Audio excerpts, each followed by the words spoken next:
good evening kawakyard. Meron lang sana ako i-share sa inyo. Bumili ako ng bagong power tools na gagamitin natin sa ating mga DIY dito sa bahay. So, ang binili natin kawakyard ay isang angle grinder. So, ang brand niya is Lotus. So, samahan niyo ako sa pag-unbox nito kawakyard, and then para matest na din natin kung okay ba siya na klase na angle grinder for DIYers. Kagaya ko, kagaya din sa inyo kawakyard. So, nabili natin to kawakyard sa Shopee. Naghahalagang 999 pesos excluding shipping fee kawakyard. I think kung bibili nyo ito, kung ito lang, I think ang shipping fee is nasa around 120 pesos kung hindi ako nagkamali. But ang actual price nito kawakyard sa store na nabila natin is 999 pesos. So, ito pala siya kawakyard. Lotus 650 watts.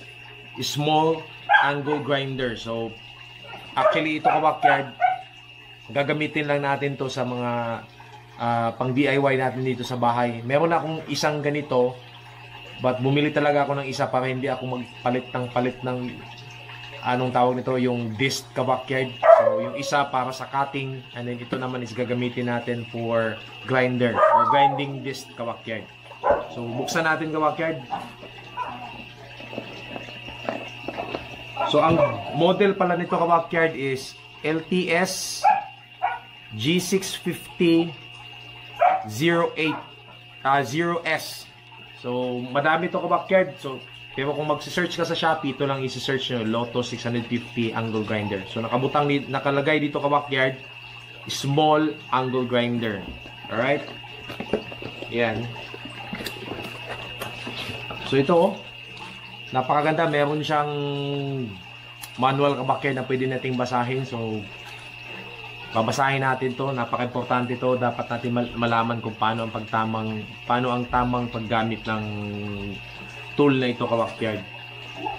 Alright, so meron siyang guard, protection guard kawakyard na kasama, which is good, which is very important kasi of course mahirap na mabasagan tayo ng disc kawakyard tapos walang protection. So tatama yung disc na basag sa mukha mo or sa katawan mo kawakyard. So dapat meron tayo nito. Aside sa magsusuot tayo ng eyeglasses kawakyard, yung protection eyeglasses or yung mask, dapat ito nakalagay din ito dapat sa angle grinder natin. Ito yung product niya kawakyard. Ayan. Ayan. Alright, so isa lang masasabi ko nito kawakyard. Hindi siya maliit, but sakto sa kamay lang. Sakto sa build niya kawakyard. Pwede mong hawakan single hand lang kawakyard, no? Pwede siya. Ayan. So sa build kawakyard, so far so good. So umpisa tayo dito sa wire. Napakakapal ng wire, napakaganda. Good siya para sa akin yung wire. Yung switch na kawakyard, so far so good din. Parang bush lang din yung style niya. Ayan. Alright. And then itong tawag nito, I think ito yung spindle lock kawakyard. And then of course ito yung lock sa disc niya. So far so good. Yung bigat niya kawakyard, compare natin. Meron ako dito kawakyard isa. Yan, itong bush na old grinder ko, angle grinder. So, pag ikumpara mo sila kawakyard, maliit siya compared sa bush na 750 or GWS 750. Ito yung gamit ko kawakyard dito sa bahay. Ito yung ginamit natin sa mga grills, sa fence natin. So, napakagamit na talaga ito kawakyard. So, binili natin to para hindi tayo magtanggal-tanggal nito. So, itong bush gagamitin natin for cutting. Yan. And then, ito naman is for grinding. So, yung gagamitin natin yung pang-grinding kawakyard na disc. Yan. So, yun nga. Maliit siya kawakyard, oh. Kung mapapansin nyo. Yan. Maliit ng konti lang naman. Kumbaga, sa height kawakyard, yan. Kikita nyo naman. Ayan, oh. Okay. Okay, so sa switch na kabakyard, so far so good, napakaganda ng switch. Sa belt naman, plastic lang siya kabakyard, gaya lang din ng bush. But masasabi ko ang plastic na ito kabakyard is napakatibay. Matibay yung klase ng plastic na gamit nito kabakyard. Ayan. And then itong lock naman, so far so good din. Kagandahan nito kabakyard, meron siyang indicator na para ayan, itapat mo kabakyard bago mo ma-push itong parang button para malak mo kabakyard yung rotation. Ayan. Then pwede na natin tanggalin to. Ayan, so ano pa ba? And then of course meron din siyang ayan, pangtanggal kabakyard sa lock ng disc natin. Ayan kabakyard.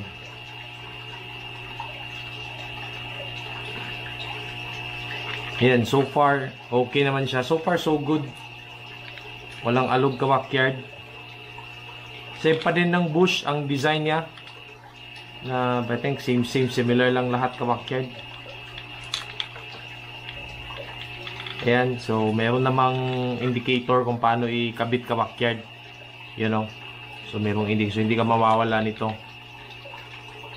So napakagamit nito kabakyard sa bahay, pag especially if DIYers ka kabakyard o nagdi-DIY ka dito sa bahay niyo kabakyard.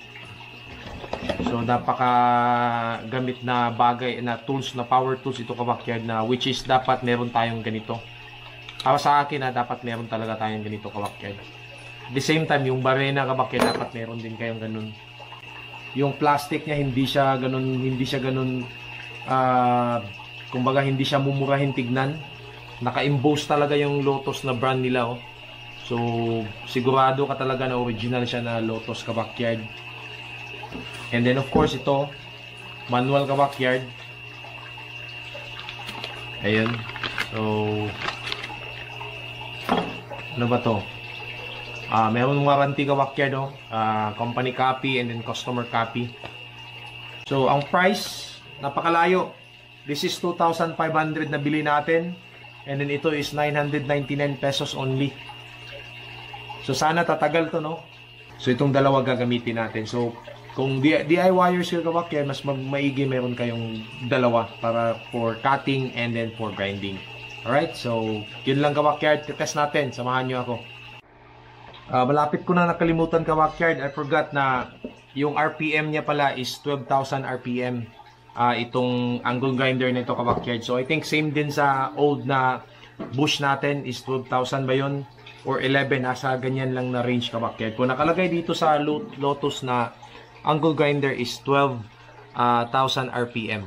Alright? So yun lang. Alright, so try na natin kabakyard. So andito na yung Lotus natin at saka yung tawag nito, yung bush natin, yung old natin na angle grinder. So try natin muna kabakyard kung sa andar, kung magkalayo ba sila or okay ba yung andar niya compared sa bush na brand kabakyard. So suot muna tayo ng gloves kabakyard at saka protection sa mata.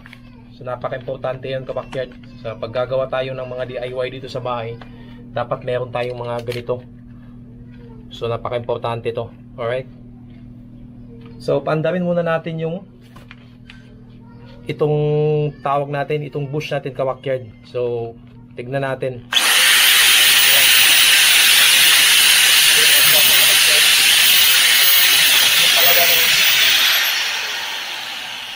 Napaka-smooth talaga ng bush kabakyard, kahit ganyanin ko lang, oh, hindi ko hawakan. Hindi talaga mabibrate kabakyard yung bush, yung original talaga.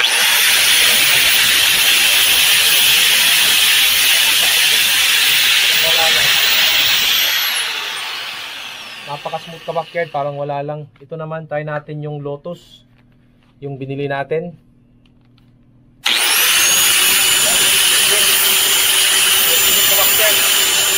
Wow, ayos ah. So sa andar kabakyard, yung Lotus parang malapit lang talaga sa performance sa andar kabakyard. Kung i-base natin, malapit lang talaga siya sa bush. Hindi din ma-vibrate.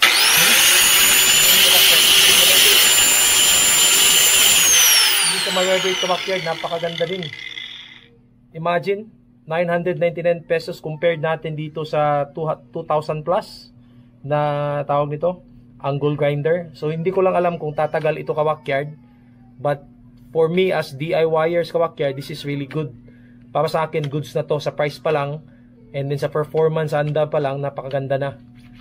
Napaka smooth ng andam niya kabakyard. So yan, so try nating mag-cut kabakyard.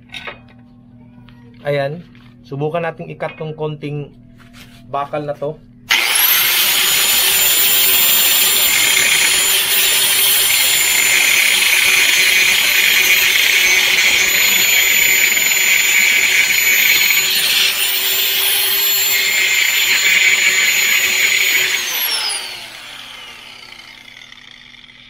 So far, okay din kabakyard. Yung sugat niya, oh. Ayos din. Tingnan natin.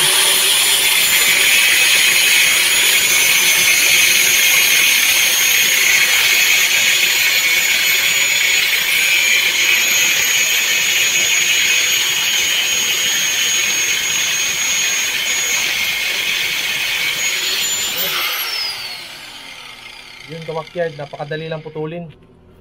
Ayan, so far sa cutting niya, goods siya kabakyard. Parang gumagamit lang din ako ng bush.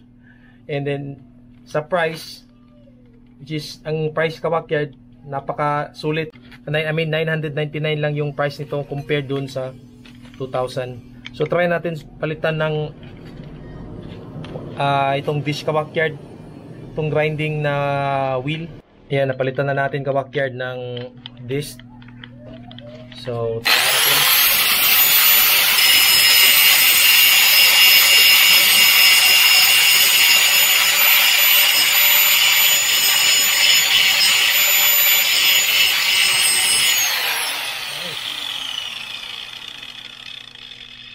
So far so good kabakyard. Kita nyo naman, oh.